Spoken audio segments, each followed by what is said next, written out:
use to express yourself creatively. Northern Virginia, Annandale is where I'm from.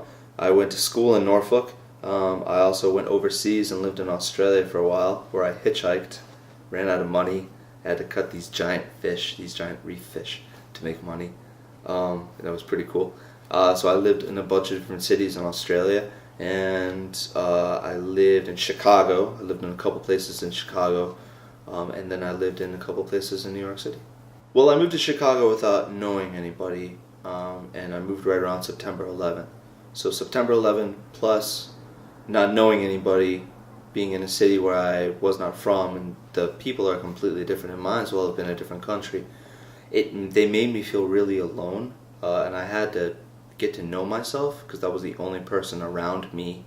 I didn't have a job for like months and months and months and months, and even when I got a job, I never really befriended anyone from the job. I did really have to go inside myself. I mean, it was depression, and there was a lot of stuff that I just didn't want to be around for, and so living in those cities was really made me kind of find out more about myself, which helped because I think living with myself taught me how to ask myself what kind of questions that kept the conversation going.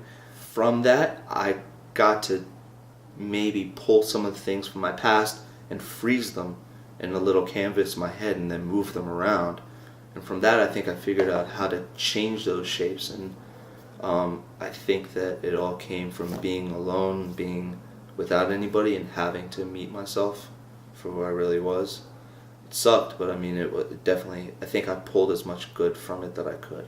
What art helps you do is you feel like you will never die. Like Van Gogh is not dead. I was like, I wanted someone to listen to me about something I had to say. I used to really get scared that I would die and my life would just be shelved somewhere. Like all these people live all the time and there are all these things going on, and even if you're a poet or a painter, your shit is just shelved at the end of your life. And it's like, it's kind of like, I don't know, life just rolls over everybody. And you realize that you just don't want to disappear, and you don't want to be someone who, I just don't want life to roll over me. I want people to know that I was here. Going home every day after work or school and just sitting down and watching television, that's kind of a waste, I think. And I don't want to be that person.